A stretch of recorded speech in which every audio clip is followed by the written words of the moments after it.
Action! Anna had a question about hitting the wall.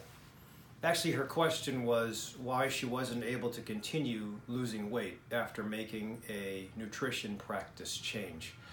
And we'll talk about hitting the wall. It's usually termed for runners or cyclists, but if this is the first time you're finding me, don't forget to hit the subscribe button down below and then the alert button next to it to find out when I put new videos out.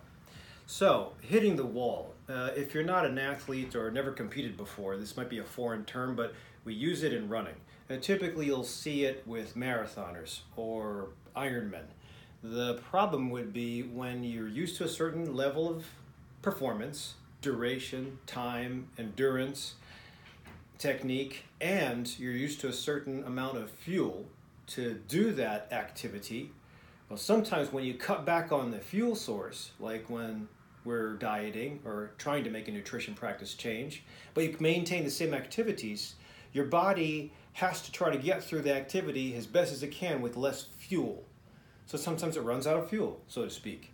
And when it runs out of fuel, muscles will seize up. Now, they won't cramp, and you won't be a bag of cramped muscles on the ground. I should take that back, because in the 2009-2010 marathon, I had hit the wall at about 13 miles.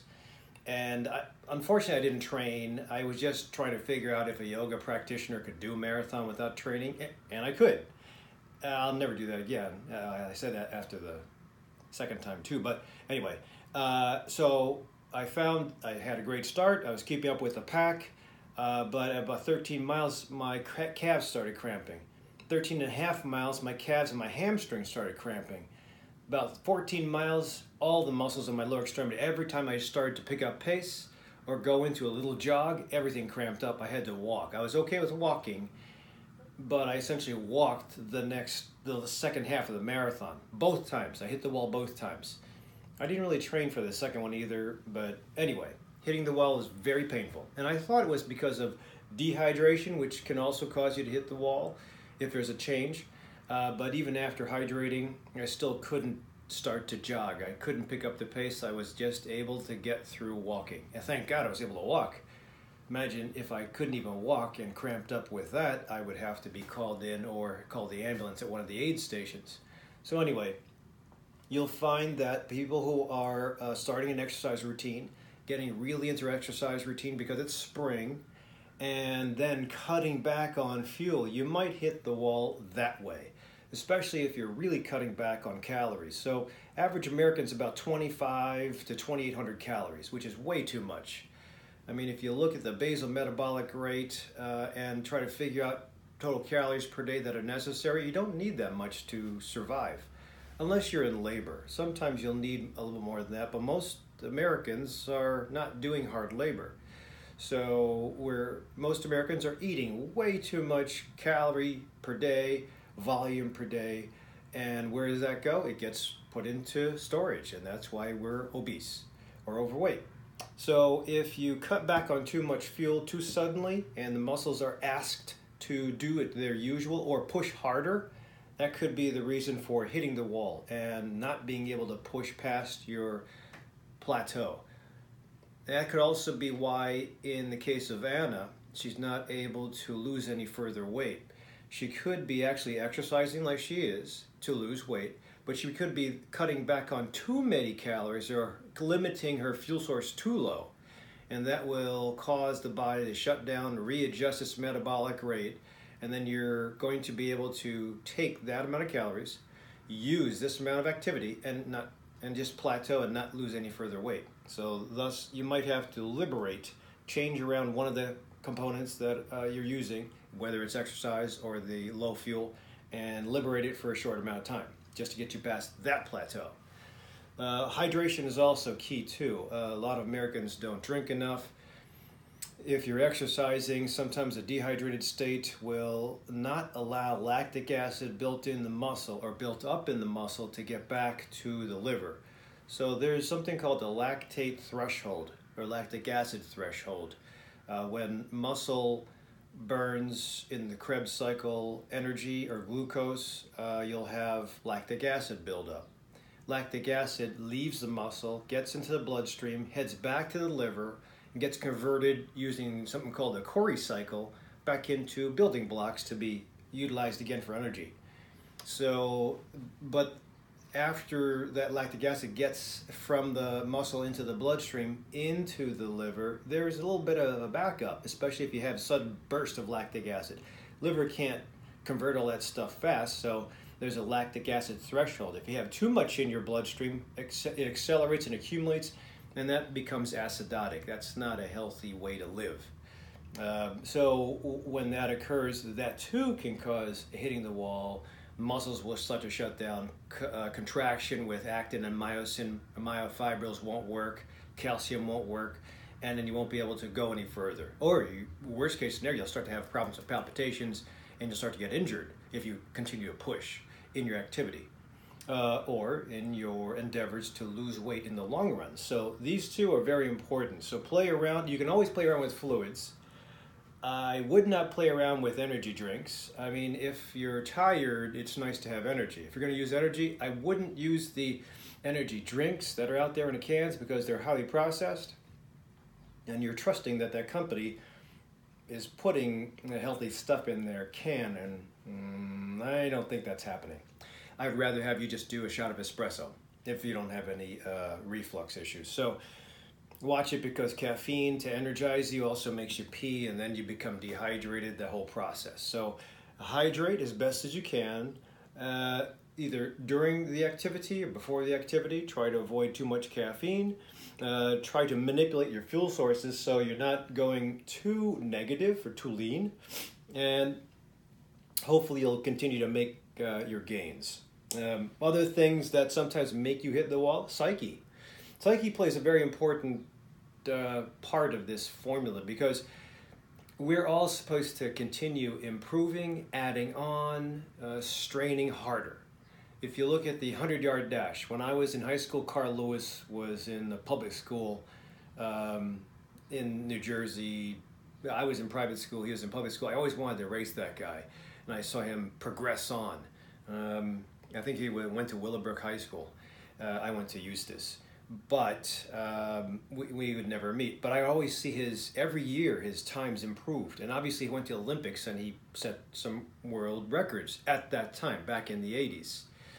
Those times now, and the form of Carl Lewis, even Ben Johnson, the Usain Bolt now, back then you wouldn't think, you thought those guys were the fastest guys in the world, there's no way anybody can beat them. But now you have people that are beating them. And when Usain Bolt broke the world record, suddenly everybody behind him also broke the world records back then.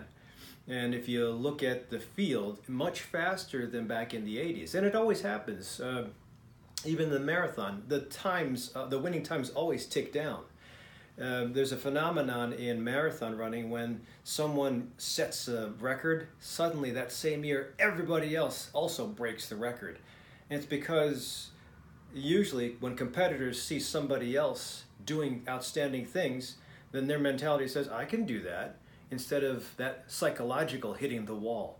So the problem with training or self-training is, in some cases, when you're asked to be your own coach, if you are tired or you got things to do, your exercise routine, your 10 repetitions will be 10 repetitions. Really, you're supposed to be, a human muscle is supposed to be able to build up. So 10 repetitions at a certain weight of whatever you're doing in whatever body part and whatever movement, you technically should be able to build up on that. But the psyche sometimes says, well, that's my limit, that's my ceiling, I'm not going to do any further. Even if it's like a 1 extra pound per repetition, like in a lateral raise, half a pound, there should still be, muscle is muscle, there should still be, you should still have the ability to put on more weight to build more muscle. Sometimes when the psyche is down, when you're depressed, when you have other things on your mind, you won't be able to do it. In fact, you might be able to, the brain will tell the muscle, let's stop now, we're tired. We're supposedly tired. In the gym, you can always hear guys you can hear their voice, their breath, and they're straining. And they're not even breaking a sweat. And it's like their first set. And I don't think that's exhaustion, I just think that the brain is psyching them out. by the same token, you can also psych up the brain into doing more than it is used to. That's usually with stimulants, anabolic steroids are getting fired up. You've seen when groups, football players, wrestling teams all get together and they just huddle up and they get psyched up in the second half of their competition. Suddenly they're on fire. Nothing changed. Nothing changed. It was just the psyche, the mental psyche that got them fired up. Suddenly the adrenals turned on, cortisol, DHEA turned on, epinephrine turned on, and it made them push past their hitting the wall. So psyche has a lot to do with it. On the other side, I think psyche or mindful, this is what I call mindful practice. Some form of relaxation practice, some form of good sleep. I think they go together. So when people cut back on their hours of sleep, even if you're used to 4 or 5 hours, I know people that do that. I would usually say that's not what athletes do. So world-class athletes usually need 6 to 8 hours. I worked with a guy down in Florida when I was at University of Central Florida, one of the team doctors, and he would always hit the wall with his exercise routine. I think he was a power lifter. But I asked him, you know, his technique was okay, his fuel was okay, he was doing fine in school, but I found out he was only sleeping about 5 hours to 6 hours a day. So I said, you know what, just for kicks, try to go to 8 hours and see what happens in about 2 weeks. And after sleeping 8-hour nights, he actually excelled in his performance. So you should always maximize on your sleep because that's a time that your brain repairs. If the brain's firing off properly, you won't have a psychological block. If the brain and the muscles fire off properly, you'll be able to utilize even the smallest increments of fuel and water. So sleep is very important. If you're not sure about what to do with sleep, see my videos down below for DrRic tutorial how to reset your clock. Might give you some ideas. So the last would be overtraining. If your fuel source is stable, you're psyched up, you're driven, you have a goal, but you overtrain, that too. You're keeping everything stable, but you're asking muscle to do too much. And that sometimes happens when you're in a group. When you're in a group and the group is faster than you or higher performing than you, and you want to keep up with the group, it might not be your pace. And what's going to happen is you're going to actually not see gains, you're going to see negativity. You'll either get injured or your times will decrease or your accuracy will decrease. Overtraining is definitely hitting the wall. If you're jumping into competition last minute, you haven't trained preseason, that too, overtraining. If you're driven to do something aggressively and you're not trained in that technique and you're trying to do it yourself without the help of a coach, personal trainer, physical therapist, life coach, you could actually be doing the wrong thing. So overtraining is important. Undertraining is also important. In some cases, that psyche thing that I mentioned before, if you have guys that do at 40 or 50, the exercises they knew of, the only exercise they knew of in their teens and high school, maybe college, that might not be the exercise to do. And I think I have a video, I'll try to put a link to it, about exercising for older adults. So sometimes the exercise that you rely on to get fit, to build up lactic acid tolerance, might have to be changed a little bit compared to before. Whether you now have back problems, a little bit of arthritis, a little bit of a high blood pressure and a blood pressure pill that limits how fast your heart goes, or you have other issues, diabetes, and you can't get too sweaty, whatever it is. Sometimes undertraining will be your reason for not being able to go past either a weight that you're trying to hit or performance level. So it's important to also have the eyes of a coach. It's obviously a monetary investment to be hooked up with a coach, but I think coaches and groups can propel you to perform better if they watch you. They say, pick up your heel, too much heel whip, or you're not lifting properly, or try to breathe out slowly instead of rapid breathing. You know, I think those points, when you have somebody who's been experienced with a bunch of different clients that they've worked with, you might have a problem solver that can problem solve better than you can. So it just makes it just shortens the time frame of you getting to your goals. So it is an investment. Most people say, I can't afford it. And that's fine, but my argument is, can you afford falling off the wagon, getting discouraged, losing your morale, and then putting away your sneakers, or giving up your gym membership, or not going anymore because it just didn't get you anywhere? And then when it doesn't get you anywhere, the medical problems come. The only reason I tell my patients that, and I have to exercise, is because I have to postpone the diseases that are coming. I admit I have fibromyalgia. At least I had it. I think I've beat it. 2005, 2007, when I left Central DuPage Hospital, I had a very big outburst of it, and I was bad back then. However, I have changed, and I think I've conquered it. I know when it flares up again, I can feel it here, and as soon as it flares up, those are my triggers. I know that I have to get back into my routine. So that's how I keep it away. If I don't, I will hit the wall. So, and that's a good point too. I've just talked about hitting the wall with athletes. People with fibromyalgia, people with chronic pain, people with arthritis, they hit the wall too. So it's very important to know your disease process, push a little bit, because even though it hurts in most problems with chronic pain, even though it hurts to move, being still and not moving will give you temporary relaxation, temporary respite from the pain, but that stiffness that develops from you not moving will cause more pain later. So immobility, even if you're in a wheelchair, immobility is not the answer. Having somebody design a little bit of an exercise program. I mean, if you're fibromyalgia, I wouldn't be doing a lot of shoulder shrugs. You have to be very careful with that. I'd be careful about those trigger points that you have. Just speaking of fibromyalgia, I'd be careful because most fibromyalgia patients are very sensitive to exercises, to lotions, to smells, to light, to sound. I'd be careful about your environment, but I would still move it.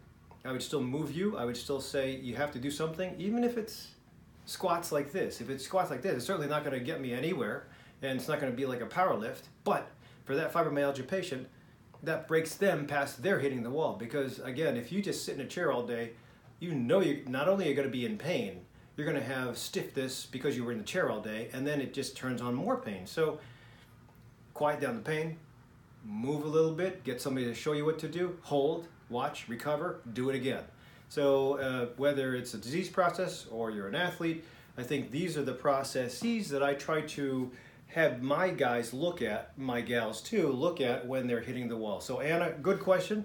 If anybody has any other comments, please put them down below as far as hitting the wall. Otherwise, I'll see you in the next clinic.